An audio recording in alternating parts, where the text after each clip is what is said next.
Shalom, apa kabar saudara?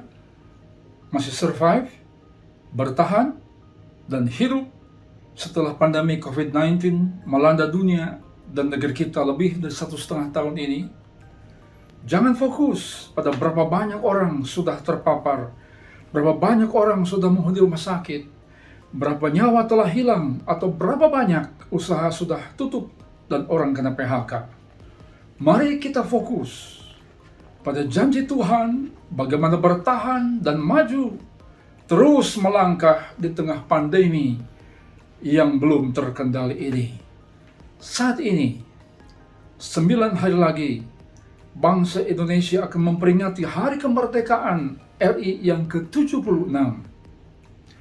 Kemerdekaan itu telah diraih oleh para pejuang yang dengan gigih berperang melawan musuh, walau keadaan sulit karena perlengkapan militer dan senjata yang sederhana, serta personel yang tidak banyak.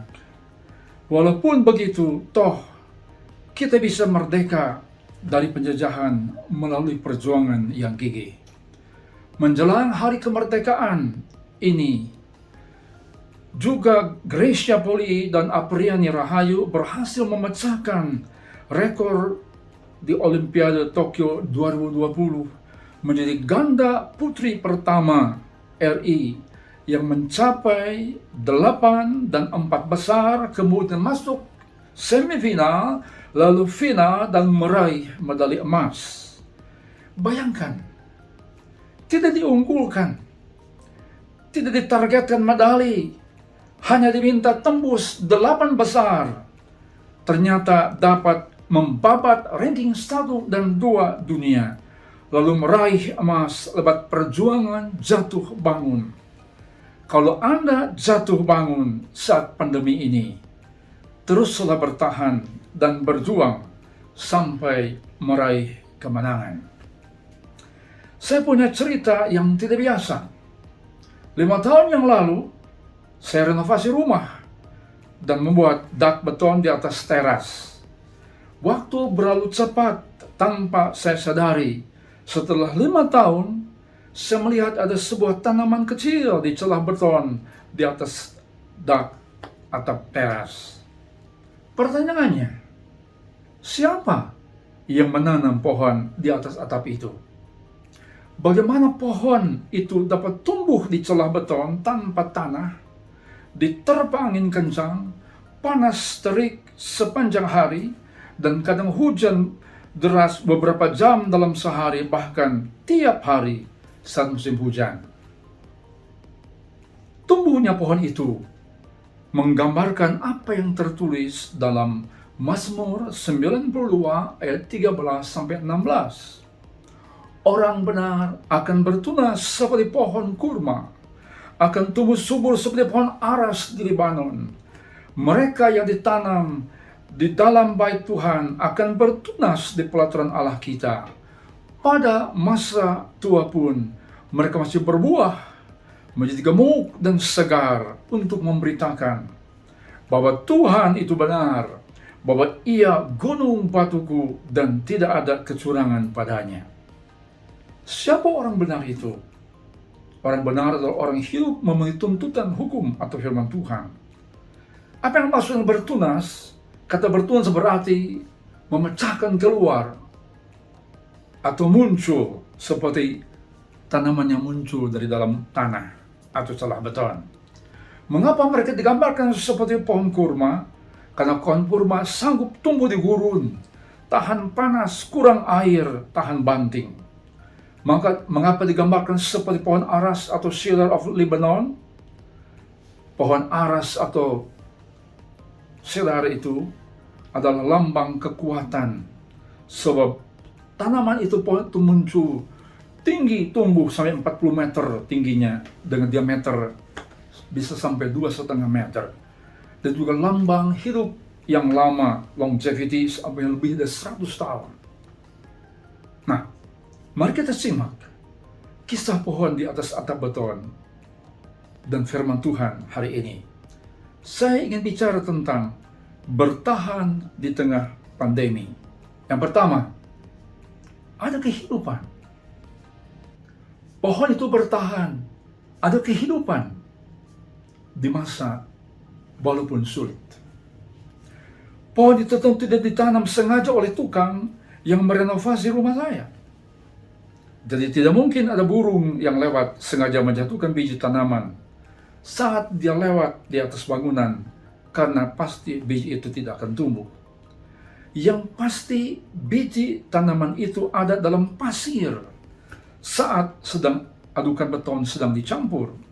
Kemudian adukan dicurahkan di atas dak teras, lalu diratakan supaya permukaan jadi licin. Biji itu tidak sengaja ditanam atau tertanam oleh tukang di pinggir dak beton saat dak dicor. Nah, bagaimana biji itu bisa tumbuh menjadi pohon beringin kecil? Ternyata dalam sebuah biji tanaman kering itu ada kehidupan di dalamnya untuk tumbuh menjadi besar. Hidup itu bertahan saat biji ada dalam pasir. Jadi adukan semen, jadi material corda saat panas diterpa dingin, baik siang maupun malam. Nah, saat pandemi masih merebak di negara kita, yang sudah lebih dari 1,5 tahun, dan makan begitu banyak korban, harta benda dan nyawa, jangan berpikir hidup kita sudah selesai. Belum. Bertahanlah. Kehidupan ditanam Tuhan dalam diri kita tidak bisa dikalahkan oleh kesulitan hidup apapun.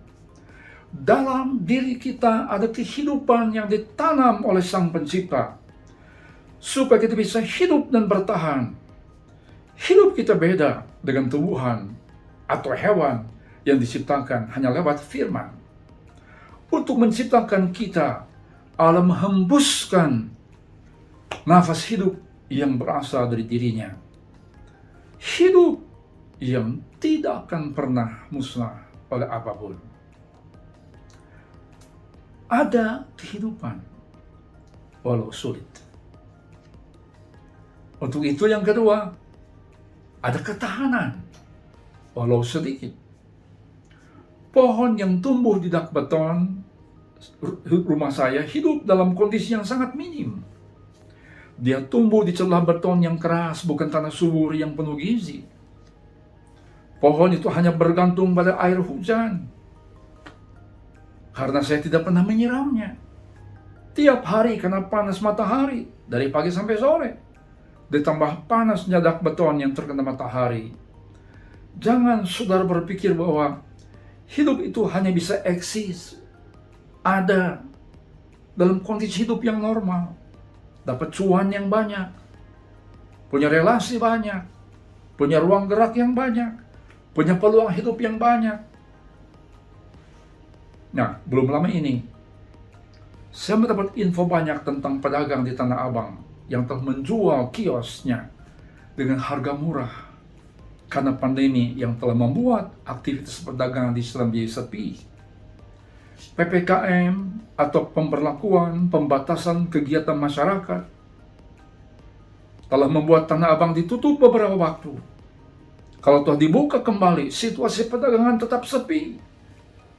Penghasilan berkurang, hutang ke bank harus dibayar, karyawan harus digaji, dan keluarga harus hidup. Salah satu pedagang yang saya tanya bilang, sejak COVID merebak, dia sudah tidak pergi ke kios itu 2 tahun yang lalu, takut corona. Semua hanya mengandalkan pegawai saja. Karena harus banyak tinggal di rumah, maka banyak orang mempelesetkan PPKM menjadi pinggang, paha, kaki mekar. Karena di rumah makan melulu. Dan tak sedikit juga yang di rumah jadi korban sinetron, karena nongkrong terus di depan TV. Ada lelucon dalam kelas mata pelajaran sains ilmu pengetahuan, seorang guru bertanya kepada murid-muridnya. Kata guru, kenapa air dan minyak tidak dapat bersatu? Satu anak angkat tangan menjawab, karena kedua orang tuanya tidak merestui hubungan mereka. Kata guru, keluar kamu.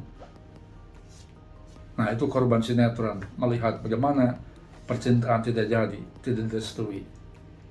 Saya bertanya kepada seseorang yang sangat cinta Tuhan dan selalu berbagi berkat kepada yang perlu bantuan. Dia hanya menjawab, situasi memang sulit, namun selama masih bisa bayar utang, bisa bayar gaji karyawan, keluarga bisa makan, saya selalu bersyukur pada Tuhan.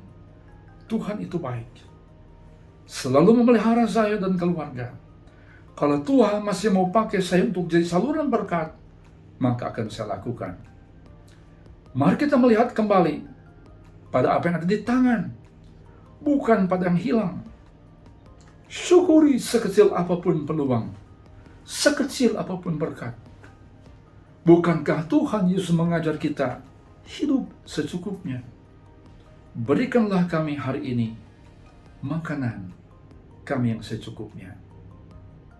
Ada kehidupan walau sulit, ada ketahanan walau sedikit. Nah, kita masuk yang ketiga, ada kemenangan walau terjepit.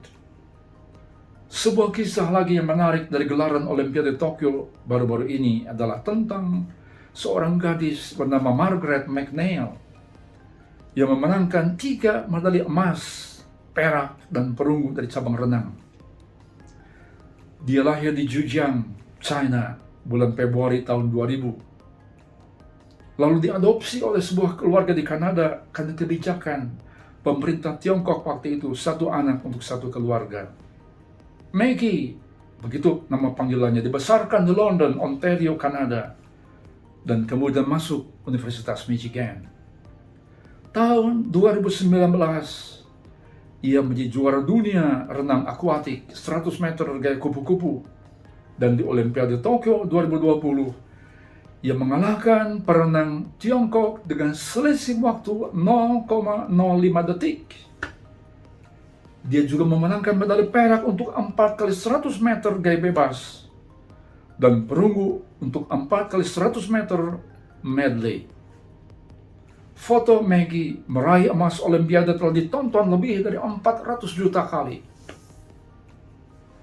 Hidup Maggie tidak berhenti saat berpisah dengan orang tuanya. Dia terus berjalan melangkah, belajar dari SD, SMP, SMA, masuk perguruan tinggi universitas, kemudian keahliannya dalam renang membawa dia ke Olimpiade Tokyo dan mengalahkan jagoan Tiongkok, Zhang Yifei, dengan selisih waktu 0,05 detik. Waktu kemenangan itu terlalu singkat, lebih singkat dari lamanya mata berkedip. Mata berkedip 1/10 detik. Maggie jadi juara hanya selisih waktu 1/20 detik. Sangat singkat sekali, sangat kecil sekali. Mata telanjang kita akan melihat tangannya mencapai garis finish bersamaan dengan tangan pesaingannya. Tapi mata kamera komputer mampu menunjukkan perbedaan 1/20 detik dan dia jadi juara. Jangan berpikir Anda sama saja dengan ribuan atau jutaan manusia lain di depan sana, di dunia sana, yang sedang berjuang untuk hidup dan menang. Mata Tuhan melihat Anda lebih di depan untuk meraih kemenangan. Walaupun hanya sepersekian puluh detik, jadilah Anda seorang juara. Simak kata-kata Paulus dalam 2 Korintus pasal 4 ayat 8 dan 9. Kami diserang dari segala pihak, namun kami tidak terjepit. Kami kebingungan, tapi tidak sampai putus asa. Banyak yang memusuhi kami, tapi kami tidak pernah tinggal sendiri. Meskipun seringkali kami dipukul sampai jatuh, namun kami tidak mati. Coba renungkan, diserang, tidak terjepit. Saat ini mungkin kita diserang oleh banyak hal, oleh pandemik yang berkepanjangan, oleh kematian banyak orang, kekasih kita, orang yang kita kasihi, orang dekat kita, oleh tagihan, oleh keperluan. Anda akan tetap melejit bila berjalan bersama dengan Tuhan. Saat saya harus di rumah lebih dari 1,5 tahun karena faktor U. Anda mengerti U, usia.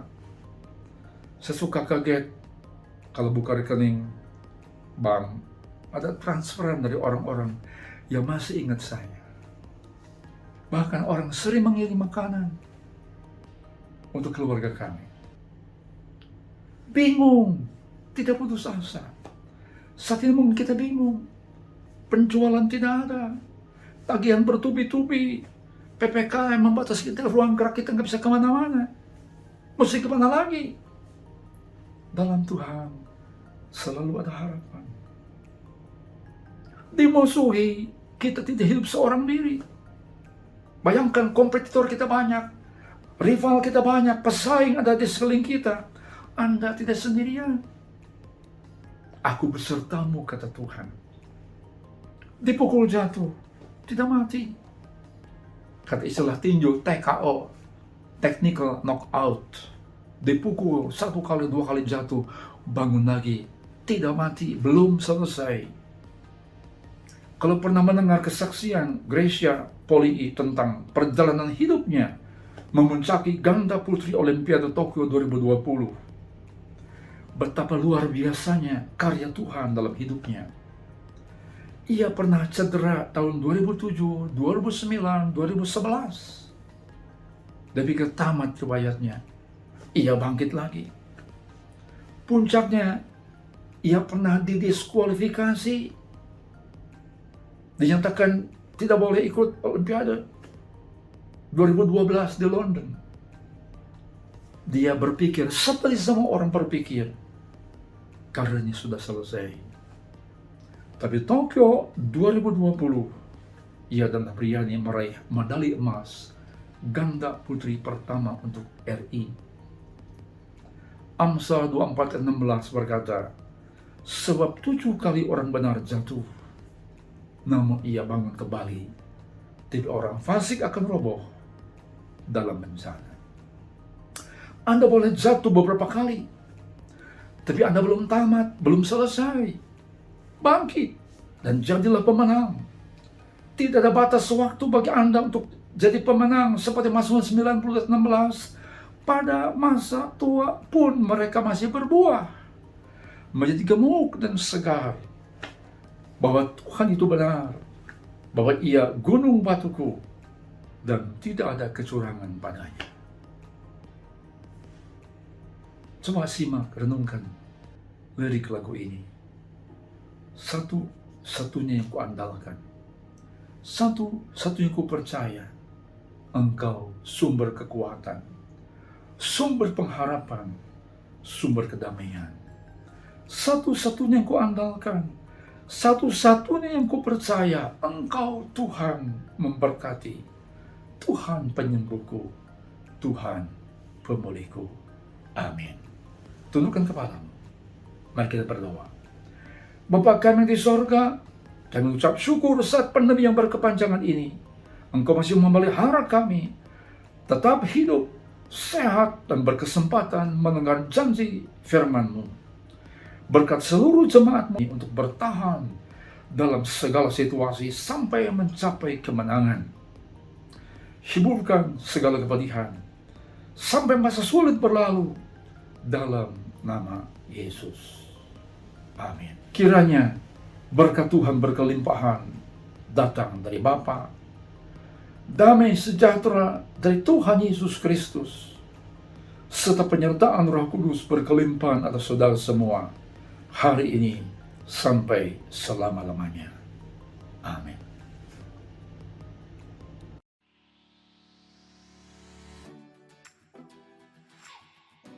Kalau Anda diberkati dengan video-video yang saya buat ini, Anda akan merasa lebih diberkati lagi. Kalau bisa mengikuti khotbah-khotbah saya di gereja-gereja yang saya kemudian upload di YouTube. Dan jangan lupa Anda subscribe dan kemudian share dengan mungkin sahabat-sahabat, dengan keluarga atau siapapun yang sedang terpuruk dan memerlukan berita-berita yang bisa memberikan kekuatan, semangat, dan kebangkitan kehidupan. Anda juga memfollow saya lewat Facebook page seperti link di bawah ini. Dan kemudian Anda juga bisa mendapatkan buku-buku yang telah saya tulis lewat Tokopedia. Dan juga beberapa rekaman khotbah yang berbentuk CD atau DVD di Tokopedia.